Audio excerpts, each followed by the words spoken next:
जब आप अपने स्कूल के दिनों के बारे में सोचते हैं तो सबसे पहले आपके दिमाग में क्या आता है? स्कूल की बिल्डिंग ही, एक अनफॉरगेटेबल टीचर, या कोई पुराना दोस्त? पढ़ना लिखना मैथ्स और साइंस लिस्ट में सबसे पीछे होंगे, हालांकि वे बेसिक एजुकेशन स्किल्स के रूप में काम करते हैं। हम कुछ सोशल एस्पेक्ट को भी सीख सकते हैं जो हमें अच्छे सिटीजन बनने में मदद करेंगे। कम एज से ही हम लाइन में खड़े होना और एक टीम के रूप में काम करना सीखते हैं। जैसे जैसे हम बड़े होते हैं हम कोलैबोरेशन और टीम वर्क के बारे में ज़्यादा सीख सकते हैं। On the less positive side, हम रिलेशनशिप की डिफिकल्टीज और पीयर प्रेशर का एक्सपीरियंस कर सकते हैं। स्कूल के दिन हमें एकेडमिकली और सोशली डेवलप्ड होने में मदद कर सकते हैं, लेकिन क्या वे हमें उन रियल चैलेंजेस के लिए तैयार करते हैं जिन्हें हम फेस करते हैं जब हम अपने दम पर रियल वर्ल्ड में एंटर होते हैं? एल्बर्ट आइंस्टाइन ने कहा था कि education is not about learning facts. यह माइंड को सोचने के लिए ट्रेनिंग करने के बारे में है। हो सकता है कि हमने बहुत सारी इन्फॉर्मेशन को एब्जॉर्ब कर लिया हो और उसे एक्सेस करना जानते हो, लेकिन क्या कुछ और है जो हमें स्कूल में सीखना चाहिए? Number 1, how to think for yourself. Learning to think, ये बहुत ज़्यादा इंपॉर्टेंट है बजाय फैक्ट्स एंड फिगर्स को याद रखना। अपने लिए लर्निंग टू थिंक का मतलब है ओपिनियन बनाना और अपनी अंडरस्टैंडिंग के आधार पर डिसीजन लेना। क्यूरियस बनो और सब कुछ क्वेश्चन करो। अपनी ओपिनियंस और वैल्यूज को अक्सर जांचें और ऑपोजिट ओपिनियंस के लिए ओपन रहें। अपने क्रिटिकल थिंकिंग स्किल्स के साथ आप अपने डिसीजंस को अपने द्वारा गैदर किए गए फैक्ट्स पर बेस्ड कर सकते हैं। यह नई इन्फॉर्मेशन शेयर होने पर सिचुएशन बदल सकती है। अपनी फीलिंग्स को अंडरस्टैंड करके और अपनी स्ट्रेंथ और वीकनेसेस को डिस्कवर करके आप एक सेल्फ अवेयरनेस डेवलप करते हैं जो आपको डिसीजन लेने और अपने बेस्ट इंटरेस्ट में गोल्स का पीछा करने में हेल्प करती है। फिलोसोफर एरिस्टोटल ने कहा है कि सेल्फ नॉलेज सभी नॉलेज की शुरुआत है, जो कि बेसिक क्वालिटी है एक्सपीरियंस, नॉलेज और कॉमन सेंस की। फॉर्मल एजुकेशन में सीखे गए लेसन्स के साथ मिलकर अपने लिए सोचना आपको दुनिया में अपना प्लेस बनाने में कैपेबल बनाता है। एक बार इक्विप्ड होने के बाद आप अपने डेस्टिनी को डिस्कवर करने के लिए आगे बढ़ सकते हैं। Number 2, right mindset. Right mindset आपके लिए क्या कर सकती है? मार्क ऑरेल ने कहा है कि आपकी लाइफ की हैप्पीनेस आपके क्वालिटी ऑफ थॉट्स पर डिपेंड करती है। आप कैसे और क्यों सोचते हैं, इसको डिस्कवर करके आप थिंकिंग का एक यूनिक तरीका डेवलप करते हैं, और आप कैसे सोचते हैं ये आपके जीवन के आउटकम को डिटरमाइन करता है। फॉर एग्जाम्पल, यदि आप सोचते हैं कि लाइफ में लिमिटेशंस हैं तो आप बस यही पाएंगे, और अगर आप मानते हैं कि life is full of opportunities and possibilities तो आपके लिए सारे डोर्स ओपन हो जाएंगे। कुछ लोगों की फियर मेंटेलिटी होती है। आप कमी पर ध्यान फोकस करते हैं, जैसे कि सभी के लिए सफिशिएंट रिसोर्सेज नहीं है। ये लालच या गरीबी के कैरेक्टरिस्टिक्स के रूप में मैनिफेस्ट हो सकता है। जो व्यक्ति सोचता है कि इनफ नहीं है, वह सेफ फील करने के लिए जितना पॉसिबल हो उतना ग्रैब करने की कोशिश करता है। दूसरी ओर, कुछ लोग सोच सकते हैं कि वे कभी सक्सीड नहीं होंगे क्योंकि ऐसी बहुत कम चीजें हैं जो वे कर सकते हैं।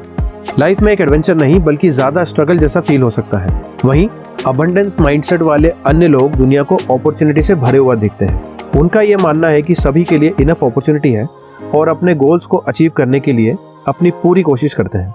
उन्हें अपने खजाने की रखवाली करने की जरूरत नहीं, बल्कि अपने रिजल्ट्स को एंजॉय करते और ज्यादा से ज्यादा होप करने की जरूरत है। अबंडेंस मेंटेलिटी वाले लोग हर जगह अपॉर्चुनिटी देखते हैं। जब आप ग्लास को आधा भरा हुआ देखते हैं, ना कि आधा खाली, तो आप चीजों को अबंडेंस की तरफ से देख रहे होते हैं। Number 3, your failures don't define you. आपकी गलतियां आपको डिफाइन नहीं करती। जब आप स्कूल में होते हैं तो आप अपने क्लासमेट से अपनी कंपैरिजन करना और अपने पास या फेल होने के स्टेटस को समराइज करना इजी होता है। It will not work in the real world.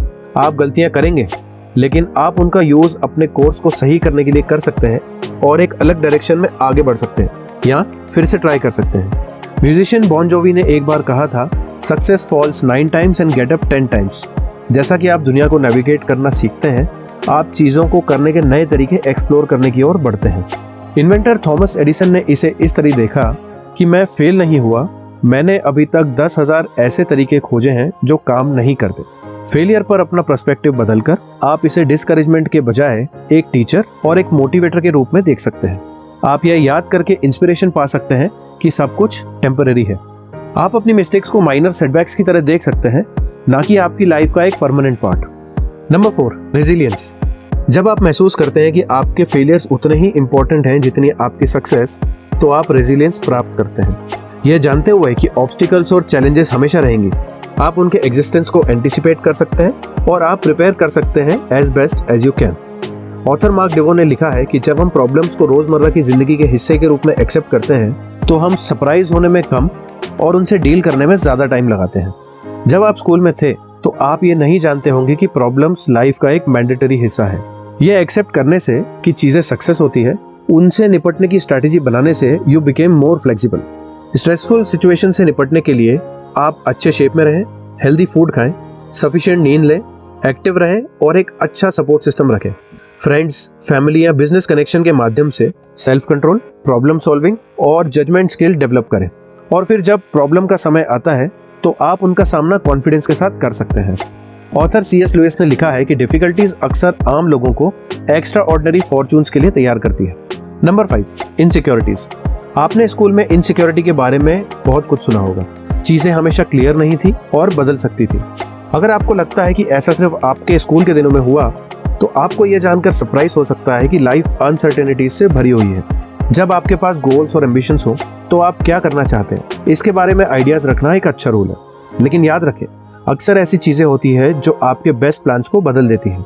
Author Nicol read ने कहा कि कभी कभी हमारे जीवन में घटित होने वाली बुरी चीजें हमें जीवन के राइट पाथ पर ले जाती हैं। यहाँ तक कि अगर हमारी प्लान्स बदल दी जाती है या प्लानिंग के अकॉर्डिंग नहीं चलती है, तो कभी कभी चीजें हमारी इमेजिनेशन से और बेटर हो सकती हैं।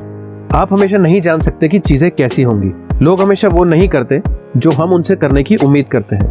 प्लान्स फेल होते हैं और कभी कभी लक और ब्लेसिंग्स हमें चौंका देती हैं। लाइफ ट्विस्ट एंड टर्न से भरा है, इसलिए सबसे अच्छा तरीका यह जानना है कि कुछ भी सर्टेन नहीं है। एक प्लान बनाएं, फिर प्लान बी और कभी कभी प्लान सी। जरूरत पड़ने पर और प्लान्स बनाएं, पर फ्लेक्सिबल रहें। जबकि अनसर्टेनिटी मैंडेटरी है, यह आपको हमेशा अपने पथ पर रिकंसिडर करने में अपॉर्चुनिटी देती है। Number 6, the gift of the present. जब आप स्कूल गए थे तो आपने अपने फ्यूचर के बारे में बहुत कुछ सोचा होगा। लोग आपसे पूछते होंगे कि आप अपनी लाइफ के साथ क्या करना चाहते हैं, जैसे तुम यहाँ से कहाँ जाओगे, आपके फ्यूचर प्लान्स क्या है। लेकिन क्या किसी ने आपको प्रेजेंट मोमेंट की वैल्यू बताई?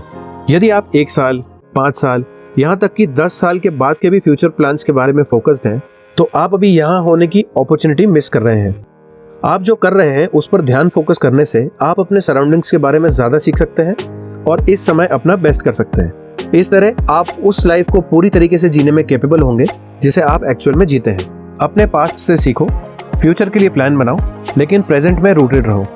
यह एकमात्र टाइम है जब आपको एक्ट करने की जरूरत है। स्कूल में हमें जो सिखाते हैं वो वैल्यूएबल है, लेकिन सीखने के लिए हमेशा बहुत कुछ होता है और इतना कुछ होता है जो हमें सीखना चाहिए था, लेकिन हमने नहीं सीखा। शायद हमें वह इन्फॉर्मेशन नहीं दी गई या शायद हमने ध्यान नहीं दिया।